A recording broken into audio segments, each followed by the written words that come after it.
shared experience is brilliant for friendship, isn't it? And I think there's this unique shared experience that isn't just the events that happen to you through being a dad. It's also the kind of, one of the questions I love to ask of the dads is, do you love being a dad?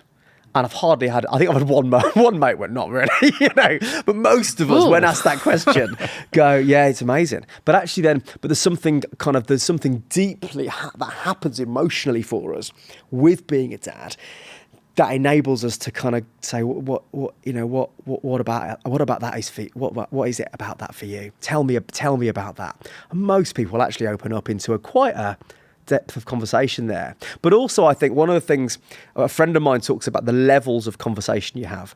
So your top level is kind of like, what did you get up to the weekend? Let's talk about the football scores. That's kind of level one, very superficial conversation.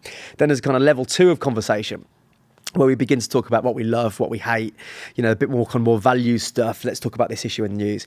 And then I'd say there's a third layer of conversation where we begin to get a bit more vulnerable. And there, for me, we're talking about hopes and fears. And fatherhood, being a dad, gives you a great opportunity to talk about those. What are your hopes for your children? What are your fears about kind of their lives? That gives you and they're really vulnerable questions.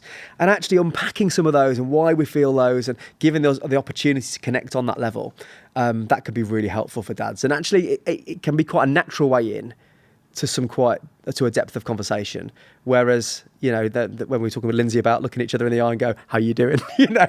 Let's catch up. That might be more difficult. Yeah, I'd agree with that. I think joining a dad's group is a great thing to do, isn't it? Because you're spending time with the kids, but you're also making friends. Yeah. And I think back to Who Let the Dads Out, and we started it back in 2003. I remember on the 15-year anniversary, 3 dads turning up at the door, and the children were teenagers then, and saying that actually we met at Who Let the Dads Out, we became great friends at Who Let the Dads Out, and we've gone through our fatherhood journey together. So we've done stuff together just as guys, but we've also done stuff with the kids. We've gone camping trips and all that kind of thing, and they'd made some great friendships. So I think sometimes fatherhood is an opportunity. I encourage the guys out there, if you've got a group in your area, go and join it. Yeah. If not, start a group together. Brilliant. Can I ask a question?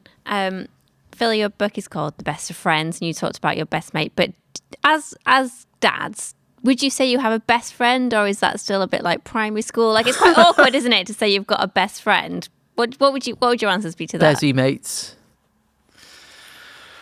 Wow, that's a good question, isn't it? Yeah. Now we've got to be vulnerable now. We've got to say whether we've got a best friend or not. And we do risk here offending all the other people who aren't the best friend, don't we? You don't have to name them. Do we have a best friend? Yeah, I've got best friends. Yeah. Would you say my best friend is? Yeah, my best friend's Adam. Yes, and then there's the awkward thing about is your wife your best friend?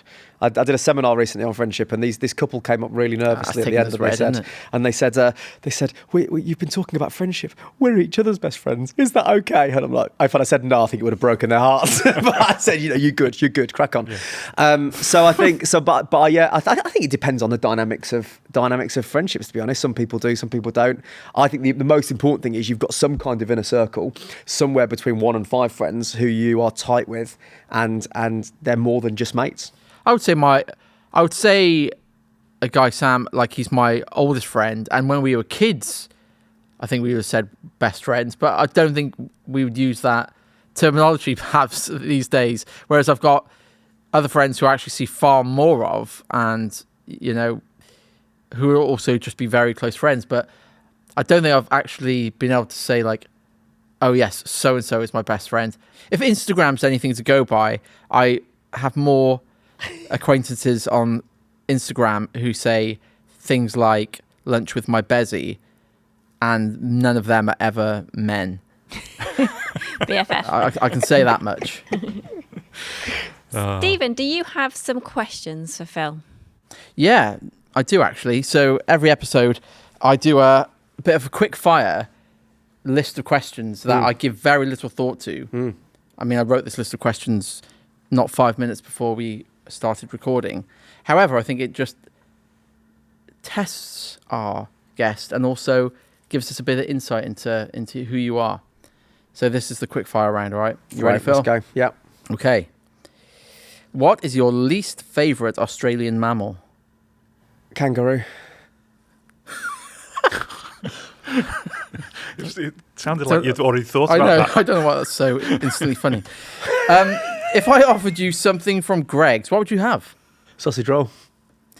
Would you rather fight a German Shepherd-sized duck or 10 duck-sized German Shepherds? Just the one German Shepherd-sized duck, please.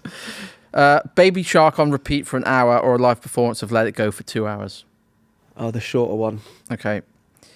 Brittany or Christina? Oh, Brittany. If you could only ever wear just sandals or just boots, which would you choose? Sandals.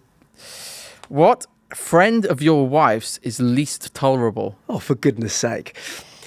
A friend of my wife's is probably me. Oh, that's a good answer. That is a very good answer. If you could have lunch with one dead politician, who would it be? Struggling to name a dead politician. Margaret Thatcher. Okay. Don't know what to read into that. Great. Do you consider the toilet a sanctuary? Big time.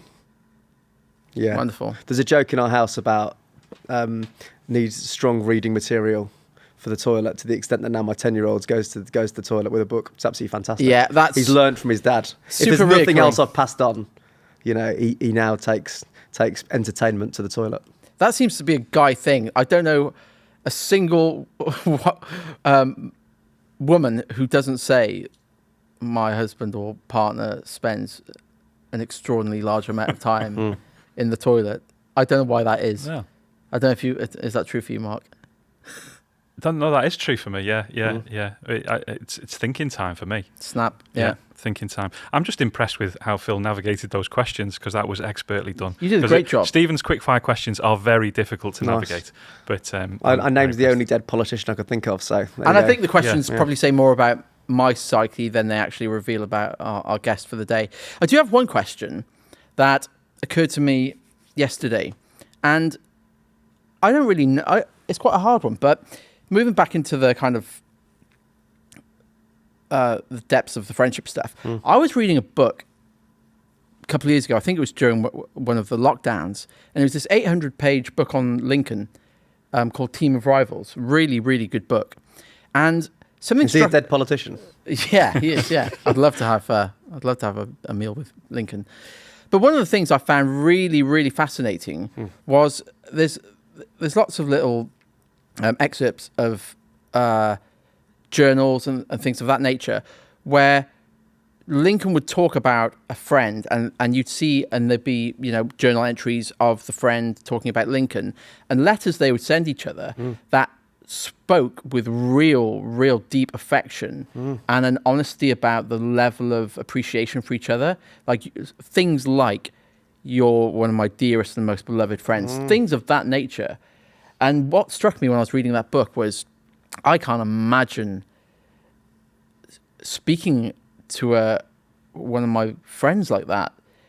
But it seemed that was fairly common, or at least more normal in a bygone age. Thanks so much for watching. If you enjoyed that or found it helpful, please do click the like button. If you're new to the channel, you can subscribe and ring the bell to be notified about all our latest videos. Finally, if you're in a position right now to support Care for the Family, you can do so following the link in the video description. As a thank you, we'll send you a load of resources for you and your family. Thanks again, and we'll see you soon.